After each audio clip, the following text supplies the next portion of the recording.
All right, in this video, we're going to add a contact form to our contact page. So you can see right now our contact page is completely empty. So we're going to go up to here, and we're actually going to exit and go back to WordPress for just a moment. Under WordPress, I'm going to show you that we have, under plugins, we have a plugin that works quite nicely with Elementor, and it's called Contact Form 7. It's currently activated. So if I go to Contact on the side, you can see it ships with a default contact called Contact Form 7, or Contact Form 1, I should say. If it didn't, all you got to do is click Add New, and it will actually load in all of the defaults anyway. Let's just go back for a second. On this contact form, I'm going to go ahead and click Edit. This seems a little bit advanced, but just bear with me for a second. It's not too bad. This is using HTML and what are known as inside here is basically like a shortcode system that Contact Form 1 is using. Sorry, Contact Form 7 is using. Right now, there's a label here. As you can see, it's wrapping this weird element. This is text and your name and autocomplete. What this really means is I can go ahead and build a whole bunch of things, but this is usually what we need. Name, email, subject, message. If I want to rename what this looks like, I could say instead full name, like this. I could say email, like that. And I could say subject, of course, and then I could say message here. Right? I can even get rid of the word optional here. Of course, if I want this to always be there, and then I can actually add instead a little asterisk beside text area, and that will make it required for the person to enter in. You notice though that I didn't add text in here. I didn't add text in here except for the little asterisks. I didn't break any of this. That all needs to be there. And now that will still work.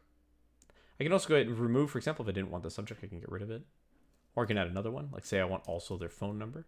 So I can go ahead and click tell right here, and it'll build me, put my name in, I'm just going to say tell, set to be required. And I'm going to go ahead and click insert tag. You can see it just adds tell just like that. So it looks a little confusing, doesn't it? So instead what we're going to do is copy and paste some of this, right?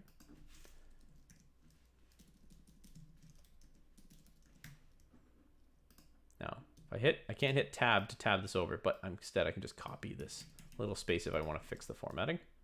And just make sure that you go ahead and you close it. So it looks like this. Or if you want, just go ahead and copy that. All right, the error went away. Now it's saying telephone's required. So I can actually turn that off if I wanted to, if they don't want to share it, and just leave it like this. There we go. So now we got full name, email, phone, subject, and message. And then submit, this whatever inside these little brackets right here, that's what the submit button's going to say. So I can instead say send message. Whatever you want it to say. For now, I'm just going to go ahead and save. There's some other configurations here we're not going to go through, but this is good for now. Now that this is saved and it's working, I'm going to go back to my contact page. I'm going to go to pages at the top here, down to contact, go to edit with Elementor.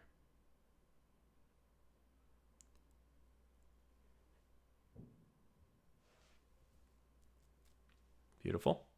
And I want to add my contact form right here. So I've already got actually a section that I had added. I just click this, I click this button here, and it's sitting here and it's ready to go. And I'm going to go ahead and add my contact form in. So I can search for contact form, and you can see because we have essential add-ons installed, contact form 7 is an option. So we're going to go ahead and drag it over and drop it. See, it's blank right now. There's nothing there. All I need to do is select form. It says select a contact form. Go ahead and click contact form 1. And I'll drop it in. By default, it doesn't look super great, but that's okay. There's a few things we can do. We can turn our labels on and off, which we really wouldn't want. Kind of break everything. We can go up to style, and we can start making this look a lot better. So for example, we can change the alignment, which in this case, it's so tiny, it's not going to work. We can add a background color around it. Honestly, I'm going to leave pretty much all of this alone and come down instead into input and text area. We're not using title and description on this. We're just using the labels and the inputs, right? So we'll start with these. These are these boxes here. So I can go ahead, for example, I can change the background color of these. In this case, I don't want one, but I could change the text color. In this case, I think it's fine. I can change the padding, right? And by default, it's probably around 6 or 7. I'm gonna change it to nice 10, give it a little bit more space. I think that's different. Yeah, it is different, good, right? Spacing itself is not going to do what you think it's doing because the labels are actually kind of touching it. But I can go ahead and change instead, come down here and say border type. We can change it to actually have a border. Right now it's by default is solid, but I can say none if I wanted to get rid of the borders. I would want them though. And I can also change the radius. By default, again, there's something. If I put it to 0, they'll be flat. Like a 12 or 8 might look good. And of course, I can change the typography of the inside when someone actually types something in. What does that look like? Right now it's bold, so I can go ahead into typography, for example, and change it to light. So when they type something in, it's nice and light. That looks a little better. Oops, I keep accidentally dragging it. Then I'm going to go into labels, and we can actually style the label. So right now it's just saying default, that's fine. If I go ahead and change it to flex, it's going to put it beside it. But again, it looks a little crazy. We're just going to leave it at default. This is the text color. This is changing what it looks like. It's just changing the text color of the labels. Might want to just leave them like that. The spacing, this is going to add a little bit of spacing between each label. So it's not the spacing between the label and the input, but instead just between each label. So I actually think 0 is fine. In typography, that's where we're going to be able to control how much space is between these. So first we'll set the size. Yeah, 14 is probably fine. Actually, we'll make it a little smaller because I think I'm going to, we'll try 14. Let's up the weight a bit. I'm going to go ahead and uppercase them. And I'm going to go ahead and add a little bit of line height. And that's what's going to, as you can see, kind of give us a little bit of breathing space. So you can see that. And we're going to give it a tiny bit of letter spacing. Just kind of spread them out a little bit. Just kind of match the other styling we're using on our website. That looks pretty good. All right, last but not least, we have to go ahead and go to the submit button. Because right now, that thing's looking weird. Go ahead and set my background color. I'm going to go ahead and set it to one of my dark colors here. Go ahead and change my text color to white. Looking better already. And go to typography, and we're going to do the same thing. Probably set it to 14. Bold, uppercase, same thing as we did before. A little bit of letter spacing. Looking good. Starting to match everything else, right? Awesome.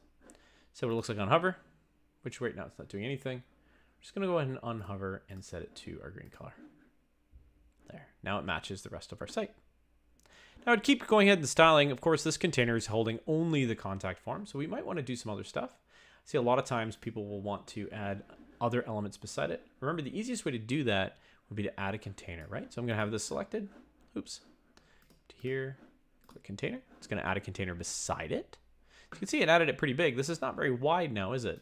But if I go back to edit this, you can see I can change the form max width, but it's not going to really help me here in this case. What I need to do is under content, see if I can get it wider. Not here. What I think I'm going to end up having to do is drag it out this way, which didn't work. Let's go to advanced. That's this custom width. We're going to change it to pixels. And then we can actually set it to what we want.